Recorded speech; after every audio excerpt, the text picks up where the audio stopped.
আসসালামু আলাইকুম ওয়া রাহমাতুল্লাহ নাহমাদুহু ওয়া নুসাল্লি আলা রাসূলিহিল কারীম আম্মা বাদ। মুসলমানরা অর্থাৎ আমরা যাকে সৃষ্টিকর্তা, রিজিকদাতা এবং আমরা যেসব নিয়ামত উপভোগ করছি, মোট কথা সকল সৃষ্টির স্রষ্টা মনে করি, আমরা কেন তাকে আল্লাহ ডাকি?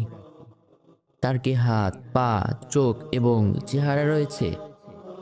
তাকে কি ঈশ্বর, ভগবান বা এসব নামে ডাকা যাবে? তিনি কে? কোথায় থাকেন?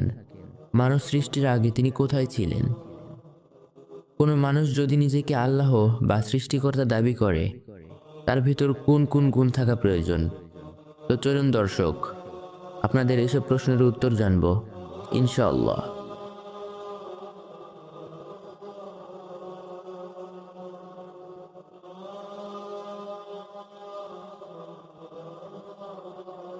আল্লাহ এ নামটি বাইবেলে বলা হয় ইলোহিম।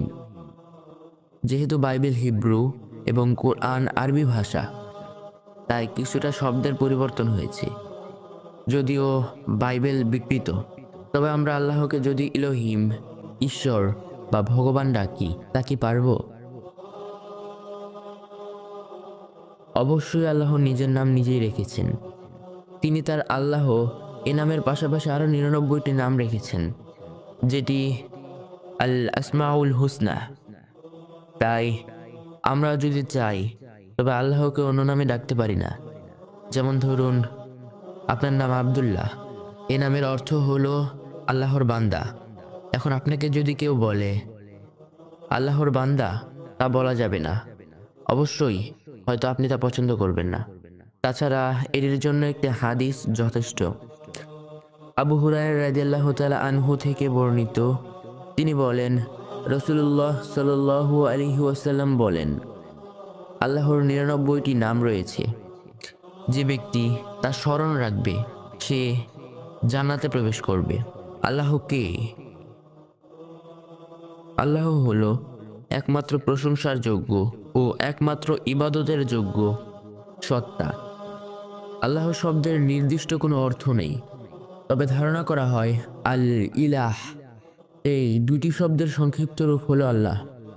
মূলত আমরা তাকে আল্লাহ ডাকি কারণ এই নামটি তিনি নিজেই নিজের জন্য নির্বাচন করেছেন। একটি বহুল প্রচলিত প্রশ্ন হলো, মানব সৃষ্টির আগে আল্লাহ কোথায় ছিলেন? এই প্রশ্নটির উত্তর নাস্তিক থেকে একজন মুসলমান সবাই করে। এই প্রশ্নটির উত্তর ডক্টর জাকির নায়েক থেকে শুরু করে আরও অনেক আলেমগণ দেওয়ার চেষ্টা করেছেন। আমার মতে আল্লাহকে নিয়ে এসব বলাটা বোকামি, আর এসব নিয়ে কোরআন ও হাদিসের বিবৃতি দেওয়াটাও হয়তো বোকামি, কারণ এসবের মধ্যেও ভুল ব্যাখ্যা হতে পারে। তবুও আমি যুক্তির সাথে নিজের মতামত প্রকাশ করছি, যদিও আমি এটাকে সত্য বলছি না অথবা মিথ্যাও না। আল্লাহ আমাদের মানুষের সৃষ্টিকর্তা, তেমনি আবার পৃথিবীর সকল কিছু সৃষ্টিকর্তা তিনি। অবশ্যই সময়, এটি আল্লাহর সৃষ্টি। যেমন বাতাস, ও যেখানে বাতাস নেই বা কোনো কিছু নেই, ফাঁকা জায়গা, সেটিও। আর সময় যদি আল্লাহর সৃষ্ট কোনো কিছু হয়ে থাকে, তবে অবশ্যই আল্লাহ এটি আমাদের জন্য প্রযোজ্য করেছেন, নিজের জন্য নয়। এমন প্রশ্ন করাটা অজ্ঞতা বই কিছুই নয়। এখন আরও একটি প্রশ্ন রয়েছে, সেটি হলো, কেউ নিজেকে আল্লাহ দাবি করে, তাকে কিভাবে বিবেচনা করতে হবে? অর্থাৎ তার মধ্যেও কি কি বৈশিষ্ট্য থাকতে হবে? আমরা জানি আল্লাহর কোনো শরিক নেই। আর কোনো মানুষ যদি নিজেকে আল্লাহ দাবি করে, তাকে কিছু গুণ দেখাতে হবে যা আল্লাহ তাআলা কোরআন মাজিদে উল্লেখ করেছেন। সেগুলো হলো, কুল হুয়াল্লাহু আহাদ, আল্লাহুস সামাদ, লাম ইয়ালিদ ওয়া লাম ইউলাদ ওয়া লাম ইয়াকুল লাহু কুফুয়ান আহাদ। বলো, তিনি আল্লাহ এক ও অদ্বিতীয়। আল্লাহ কারো মুখাপেক্ষী নন, বরং সবাই তার মুখাপেক্ষী। তিনি কাউকে জন্ম দেননি, তিনি কারোর থেকে জন্ম নেননি, তার কোনো সমকক্ষ নেই। অর্থাৎ কেউ যদি বলে আমি আল্লাহ, নাউযুবিল্লাহ, তাকে বলতে হবে, তাকে মানতে হবে, তার মতো কেউ নয়। তিনি একজনই, তার কারো থেকে জন্ম নেওয়া চলবে না, তার কাউকে জন্ম দেওয়া চলবে না, তাকে কারোর মুখাপেক্ষী হওয়া চলবে না। সবাইকে তার মুখাপেক্ষী হতে হবে। এসব শুনে মনে হচ্ছে আল্লাহর মতো বৈশিষ্ট্যের অধিকারী কেউ হতে পারবে না, এবং অবশ্যই তাই। তবে তিনি কোথায় থাকেন? আপনারা কিছু মানুষকে বলতে শুনবেন, আল্লাহ সব জায়গায় বিরাজমান। সেটি প্রকৃত অর্থে সঠিক নয়, তবে রূপক অর্থে সঠিক।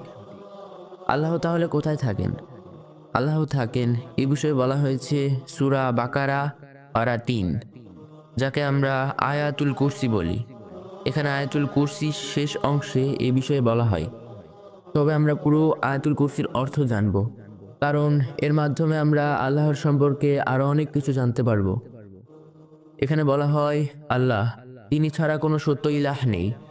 তিনি স্বাধীন ও নিত্য নতুন ধারক, সবকিছুর ধারক। তন্দ্রা ও নিদ্রা তাকে স্পর্শ করে না। নভমণ্ডল ও ভূমণ্ডল এর যা কিছু আছে সব তারই। কে আছে এমন যে তার নিকট তার অনুমতি ব্যতীত সুপারিশ করে? সম্মুখে অথবা পশ্চাতে তিনি সব অবগত আছেন। কেউ কোনো জ্ঞান আয়ত্ত করতে পারে না, শুধু তিনি যতটুকু চান ততটুকু ব্যতীত। তার আসন আসমান ও জমিন ব্যাপী হয়ে আছে, এবং এ দুভয়ের মধ্যে সংরক্ষণে তাকে বিবৃত হতে হয় না। তিনি সর্বোচ্চ, অর্থাৎ তার আসন রয়েছে যা আসমান ও জমিন ব্যাপী হয়ে আছে, এতে তিনি বসে আছেন। তার তন্দ্রা অর্থাৎ ঘুম নেই, তিনি সবকিছুর ধারক।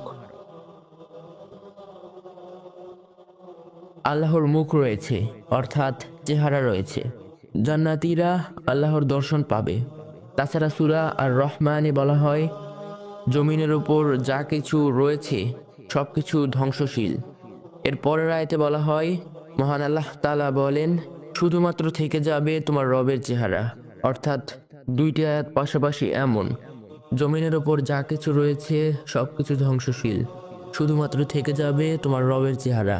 এখানে আল্লাহর চেহারা আছে বলে বলা হয়। অন্য একটি আয়াতে আল্লাহ তাআলা বলেন, আর পূর্ব ও পশ্চিম আল্লাহরই, সুতরাং তোমরা যেদিকেই মুখ ফেরাও সেই দিকেই আল্লাহর চেহারা। নিশ্চয়ই আল্লাহ প্রাচুর্যময় ও সর্বজ্ঞ। আল্লাহর চোখ, হাত, পা ইত্যাদি থাকার কথা কোরআনে আল্লাহ তাআলা বলেন, যদিও আল্লাহ তাআলাই সর্বজ্ঞ। আল্লাহর পা থাকার ব্যাপারে আল্লাহ তাআলা বলেন, সেদিন পায়ের গোছা উন্মোচন করা হবে এবং তাদের সিজদা করার জন্য বলা হবে, কিন্তু তারা তা করতে সক্ষম হবে না। এখানে দেখা যাচ্ছে পায়ের কথা বলা হয়েছে। এ সম্পর্কে একটি হাদিসও বর্ণিত হয়েছে। এ সম্পর্কে আরো বিস্তারিত জানতে চাইলে আমাদের কমেন্ট করতে পারেন। এবং আল্লাহর দেখা এ সম্পর্কে মুসা আলাইহিস সালাম এবং আল্লাহ তাআলার একটি কথোপকথন আছে। জানতে চাইলে কমেন্ট করুন।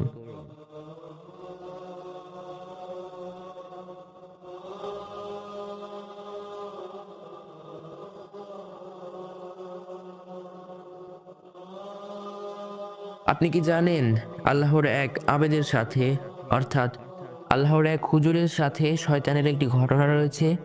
শয়তান কিভাবে কি কৌশল অবলম্বন করে তাকে পরাজিত করে, শেষ পর্যন্ত সে আবেদ কিভাবে হার মানে? জানতে চান? তাহলে স্ক্রিনে শো হওয়া ভিডিওটিতে ক্লিক করুন।